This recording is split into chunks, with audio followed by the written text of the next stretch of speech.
What's up you guys? So with 2019 ending and 2020 just around the corner, I decided to do something interesting for the new year, and so this is something new for me. I'm going to be doing a review of a book that I recently read, which is this book, Good Stocks, Cheap Value Investing with Confidence for a Lifetime of Stock Market Outperformance by Kenneth Jeffrey Marshall. So if you are someone who is interested to find out how to pick the best stocks to outperform the market in the long run, stay tuned.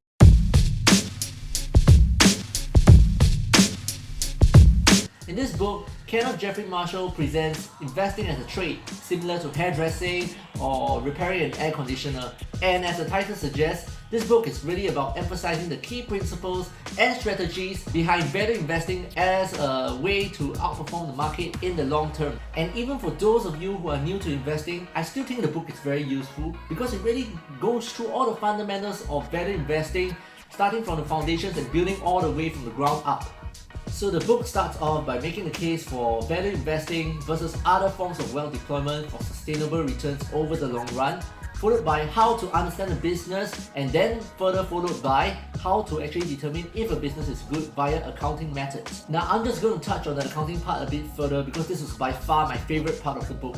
So even though I'm not an accounting professional, I was able to understand all his calculations and the explanations behind those calculations because he describes them in such a succinct manner.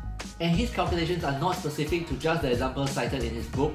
These methods can be repeated across various businesses because what he teaches are what are the things to search for in the financial statements.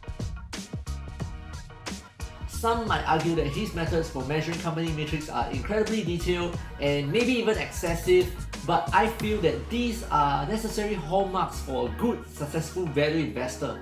And since I'm investing for the long run, it just makes good financial sense to get the full picture of a company's numbers. After using his accounting methods to quantify a business's past performance, he uses qualitative methods to be able to assess a company's future performance. This is followed by more quantitative analysis to determine if a company is inexpensive. And it's not like I don't know how to measure the performance of my own portfolio, but Kenneth Jeffrey Marshall presents it in a very compelling manner, and he also substantiates it with many real-life examples in a storytelling fashion, so it's not easy for the readers to become bored. For details, I recommend just grabbing the book for yourself, simply because I can't explain it in the way that he does. But one thing's for sure, reading those few chapters alone have already justified the entire book. And very quickly, summing up the remainder of the book, he goes through the psychological aspects of investing, mainly knowing what to do, doing it when the time is right, and not doing anything else afterwards, which is very important. Although he does talk about different types of misjudgment and misaction, this was mostly lost on me.